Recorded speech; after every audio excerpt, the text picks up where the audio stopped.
Hi everyone, Rob from Off the Arrow Shelf here. This is my club member and associate today. Hi, I'm Matt. The idea about today is something a bit new that we're coming up with, something that we've been talking about. There are 13 different shooting styles under the National Field Archery Society's banner. And if you're new to archery, if you're returning to archery, it can get really confusing. So what we're going to try and do is go through some of the more common styles, give you a breakdown of what equipment you want to think about, what positioning you're going to be doing with your fingers, whether you're going to be shooting wooden arrows or what have you. So that's what we're going to do today. We're going to be looking at traditional bow hunter, which is one of the newer styles, and basically taking it from there. I'm going to be trying to answer the questions. Don't necessarily know everything about it, but we'll see how it all goes. If you like it, let us know. Drop a comment in the comments box, hit the like button, share it with your friends. Yeah, if you don't like it, still let us know. Tell us if we've missed something out or something along those lines.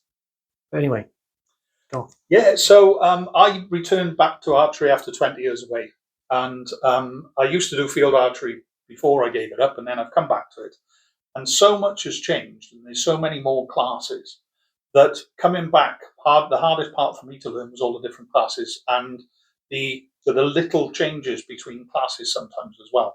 So that's why when we were talking about it, I said that the videos that would be most useful for me and for new shooters would be to go through each class and sort of have a bit of a demonstration of what the different kit looks like, which is why I'm holding this today. So am I right in thinking that this would be a traditional bow hunter bow? Yeah. Couple of things about traditional bow hunter that you need to think about straight off. It can be any kind of bow that's not a crossbow or a compound. But the crucial thing being is that you can't have, like we have on other bows where you've got an arrow rest and a plunger button. You can't have that. You're shooting it off the shelf. Yeah, really. That's what most people will do. Okay. So that's my black book takedown. So this one is set up for a plunger button and a rest, whereas this one in a traditional bow hunter you can't use a plunger button or a rest. Yes. You can build a rest up a bit, and you can have a face plate. I was going to ask that question. So just because in the rules, when I read through the rules, it said you couldn't have a rest, and then I see a lot of people have leather and Velcro. I'll show it on the other camera. It's probably a bit easier to show. This one's got the loop side of Velcro on it, and that's there to basically protect the actual riser, and the arrow will sit in there. You can have a protective plate, and that's what they are. They're basically there to protect the riser. Protection rather than a rest. Yeah, they still, I suppose you could actually argue that they are a form because of the arrow will rest on it, but they're not like a wire rest or a spring rest or a wraparound rest like those. So a rest would be considered something that's kind of separate from the bow, that if you take it off, added, it's so added on. I think you've got on your bear bow, you've got a wraparound rest. I have, yeah. So you're shooting it off the shelf, and that's one of the things about the name traditional. The idea being it's a very simple bow. So as I said, this is a takedown recurve, and this is an ILF setup. You don't have to have an ILF setup. You can have a bolt-ons. You could have it as a one piece, but the caveat is that there's no stabilizers, there's no sights, there's no additional weights or anything along those lines. Yeah. The only thing you could add onto it would be a bow quiver. So that's when you have a mounting on the side and you have your arrows mounted in there. Okay. And the only restriction where that comes in is that if you've got a bow quiver mounted, you've got to use the arrows in rather than arrows in a hip quiver or a back quiver. Okay. So in essence, it's a very simple, it's a very straightforward bow. Since I've mentioned arrows, that's one thing that is probably a little bit confusing. It's called Traditional Bowhunter, but you couldn't use an arrow like this one, which is a wooden arrow with feather fletchings. You can't use wooden arrows, you can't use natural materials, so you couldn't use bamboo or wood. Oh, okay. But you could use something like one of these, which is a carbon arrow, and And she said, this is an Eastern legacy, which though it looks like. I looked at that. I thought it was a wooden arrow. Yeah. Well, this one, and I think there's a couple of bear paws kicking around just over there. The timber sticks. Yep. Yeah. So these would still be acceptable to be used because they're non-natural materials, but they're feather fletched. So you've got to use feather. You can't use veins. You can't use plastic ones. Okay. Yeah. You've got two there that are free fletch, and you've got one of my X-wing ones which has got the 4 fletch. Yeah.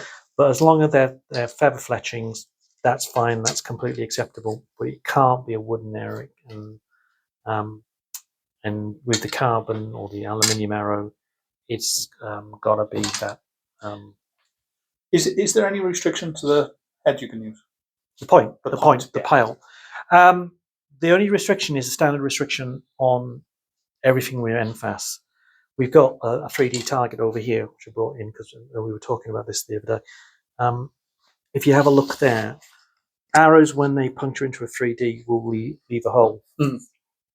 But what you don't want is their excessive damage to be done. So you can't use something like a broadhead. A few years ago, there were some that had almost like a corkscrew finish. The idea was it would encourage the arrow to spin in flight, and they ended up actually doing quite a lot of damage, and they were subsequently banned, if memory serves me correctly. Okay. So as long as it's not a broadhead, as long as it's a standard sort of, well, I'll show on the closer camera is probably easier, sort of standard screw-in points, yes, then that's fine. Those are all fine. Yeah. Just another question, and because it's called Traditional Bowhunter, you get, when you come back to it, you get this picture in your head of people with all very traditional equipment, leather quivers and all that sort of stuff. Is there any kind of rules or regulations around the other equipment you carry when you are shooting traditional bow hunting? No, you can carry as much or as little as you like. So I've got the Alpha Pack from the Push, and I've got a load of stuff in that. And I occasionally shoot Traditional Bowhunter. And I've got in there binoculars, a first aid kit, spare string, some points for the arrows. You don't have to use like a wooden riser. You can have an aluminium riser as long as you've got one that you can shoot off the shelf with. It's just the name of it brings in connotations of like it being traditional. Yeah. It's a bit like bear bow. Everybody thinks, bear bow, you've got to have an aluminium riser. You don't have to. Like in hunting tackle, because you use wooden arrows, people say, you've got to have a wooden riser. No, you don't have to. When I first read Traditional Bowhunter, I had a picture in my head of long bows and wooden arrows, and it's not that at all, which is why this session is particularly useful. Yeah, it is confusing. It's one of the newer classes. It's really, really popular because it is a very easy class to get into.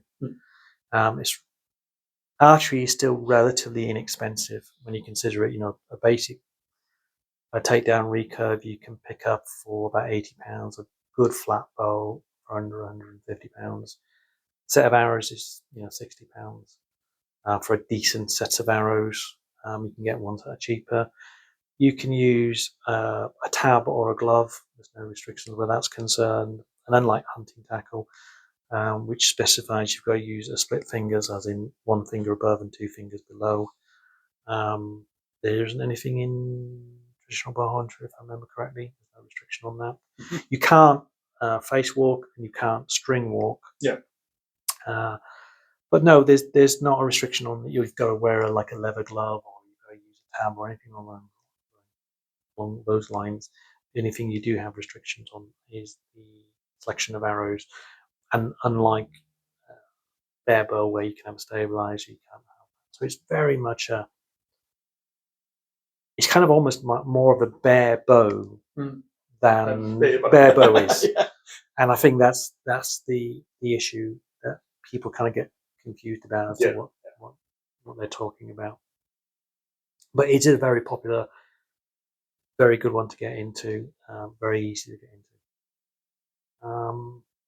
I think probably certainly one of the most popular, if not the most popular one that you see are national tournaments. I noticed when we had our open shoot down at the club, there were a lot of people shooting this class. Yes. It seemed very popular. It's very popular. It's very transferable as well, because there's this kind of style that's shot in a lot of other societies as well, and I think it's easy for people to pick up and sort of run with. So it is very popular indeed. Anyway, that's the breakdown of Traditional Bowhunter. I think I've got it all right. If you think I'm not, haven't, drop us a comment in the comments box. Let us know if you like it. But all being well, fingers crossed, we'll do a few more of these. Thanks for listening to this episode. I hope you've enjoyed it. If you'd like to get in touch, you can find me on offthearrowshelf.com or on Instagram, offthearrowshelf again. You can even email me on offthearrowshelf@yahoo.co.uk. But most of all, remember to stay safe and enjoy your archery.